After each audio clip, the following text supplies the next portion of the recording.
அப்புறம் வந்து எங்கள் டீம்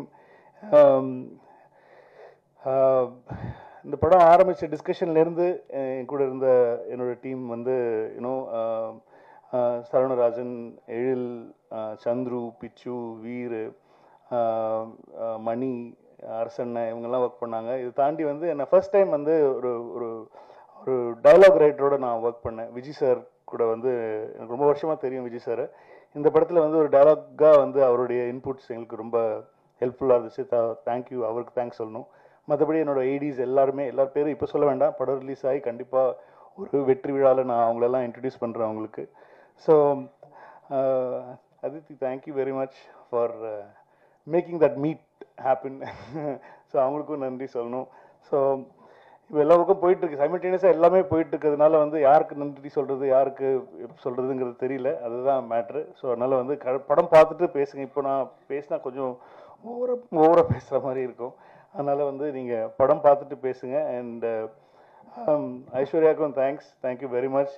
எங்களோட அவங்களோட எல்லா ட்ராவல்ஸ், எல்லா மீடியா, எல்லா மார்க்கெட்டிங் எல்லாமே அவங்க தான் பார்த்துக்குறாங்க. ஸோ அவங்கள தான் டார்ச்சர் பண்ணி நாங்கள் டிக்கெட் மாற்றுறதுலேருந்து எல்லாமே அவங்கள தான் ஃபுல் டார்ச்சர் பண்ணுவோம்.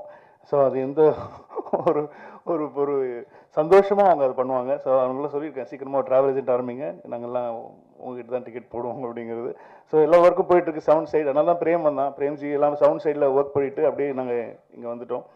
ஸோ இது ஒரு ட்ரீட்டாக இருக்கும். விஜய் சார் ஃபேன்ஸுக்கு எல்லாருக்குமே ஒரு ட்ரீட்டாக இருக்கும். ஒரு பக்கா கமர்ஷியல் படம் தான் அது, இதில் எந்த ஒரு மாற்றமும் கிடையாது. விஜய் சாரை எப்படி ஒரு கமர்ஷியலாக ஒரு ஸ்பேஸில் நம்ம பார்க்கணுன்னு ஆசைப்பட்டோமோ அந்த மாதிரியான ஒரு கமர்ஷியலாக எல்லா செக்டர் ஆஃப் ஆடியன்ஸுக்கும் பிடிக்கிற மாதிரி, குழந்தைங்கள்லேருந்து பெரியவங்க வரைக்கும் எல்லாருக்கும் பிடிக்கிற மாதிரி, எந்த இடத்துலையும் முகம் சொல்லிக்கிற மாதிரி எதுவுமே இருக்காது. அந்த மாதிரி ஒரு படம் தான் பண்ணியிருக்கோம்.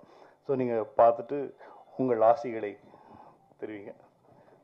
தேங்க்யூ. அடுத்ததாக கேள்விகள். அரசியல் நீங்களாக கோட் படத்தை பற்றிய கேள்விகள் வெங்கட் பிரபு பேசுவோம்.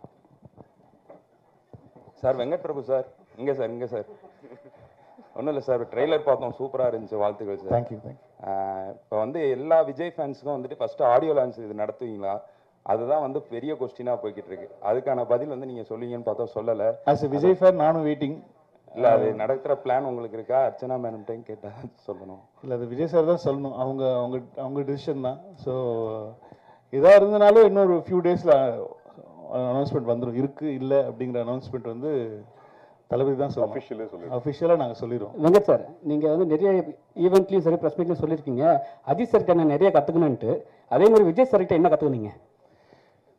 எப்படி ஒழுக்கமாக ஒரு விஷயம் பண்ணுறதுங்கிறது வந்து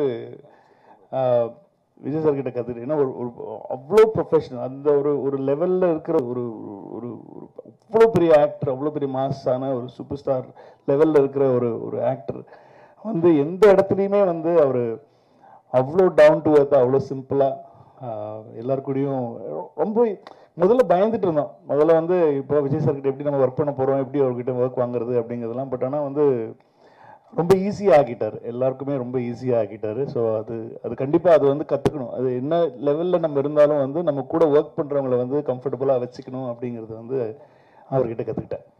வெங்கட் பிரபு சார், ஆக்சுவலாக இதில் வந்து இங்கிலீஷில் நேம் வச்சுருக்கீங்க, ஆனால் ட்ரைலரில் முடிக்கும் போது முருகர் தமிழ் கடவுள் பாட்டை வச்சு போட்டிருக்கீங்க. தமிழா சார்? நான் அப்போ இங்கிலீஷில் வச்சுருக்கீங்க. அது பேன் இண்டியாக்காக இல்லை, எனக்கு என்னென்னா ஒரே டைட்டில் தான். ஒன்றும் இல்லை சார். இப்போ என்ன சிம்பிள் மேட்ரு என்னன்னா வந்து இப்போது இந்த சோஷியல் மீடியா வந்ததுனால வந்து ஹேஷ்டேக் எல்லாம் வந்து ஒரே ஹேஷ்டேக்காக இருந்துச்சுன்னா எல்லா லாங்குவேஜ்லையும் பொருந்தும் அப்படின்வாங்க. இப்போ தமிழில் ஒன்று வச்சிட்டோம்னா அது தமிழ்நாட்டில் மட்டும் தான் ட்ரெண்ட் ஆகும், தெலுங்குல ஒன்று வச்சிட்டோம்னா தெலுங்குல மட்டும் தான். ஸோ அதனால தான் இப்போ மேக்ஸிமம் எல்லா படத்துலையும் பார்த்தீங்கன்னா ஒரே டைட்டில் வச்சிடுறாங்க. வச்சுட்டா அது வந்து எல்லா இடத்துக்கும் பொதுவாக இப்போ இருக்கிற பெரிய படங்களுக்கு சொல்கிறேன். அதாவது வந்து ஒரு பேன் இண்டியன் ஒரு ஆடியன்ஸை வந்து கவர் பண்ணணுங்கிற படங்களுக்கு வந்து அது ஒரு தேவையாக இருக்குது. அதனால தான் நான் நிறைய டைட்டில்ஸ் யோசித்தேன் தமிழில். ஆனால் அதெல்லாம் வந்து அதுக்கு தெலுங்குல ஒரு டைட்டில் வைக்கணும், ஹிந்தியில் ஒரு டைட்டில் வைக்கணுங்கிறதுனால ஒரே டைட்டிலாக வச்சுட்டோம். இல்லை, நான் என்ன நினச்சேன்னா எம்ஜிஆர் வந்து நல்ல நேரம்னு வச்சுருந்தாங்க. ஸோ அதனால தான் தமிழில் வைக்க முடியலன்னு கிரேட்டஸ்ட் ஆஃப் ஆல் டைம் அப்படி வச்சிட்டிங்களான்னு.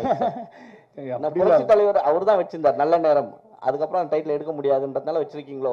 இல்லை, அப்படிலாம் இல்லை. கிரேட்டஸ்ட் ஆஃப் ஆல் டைம் இனிமேல் யாராலையும் வச்சுக்க முடியாதுங்கிறதுக்காக தான் வச்சிருக்கேன். Thank you. I mean I'm big fan of Ghilli. அதனால வந்து அது கரெக்டாக ஒரு இடத்துல அமைஞ்சுது படத்துலையும். ஸோ அதனால அது யூஸ் பண்ணிட்டோம்.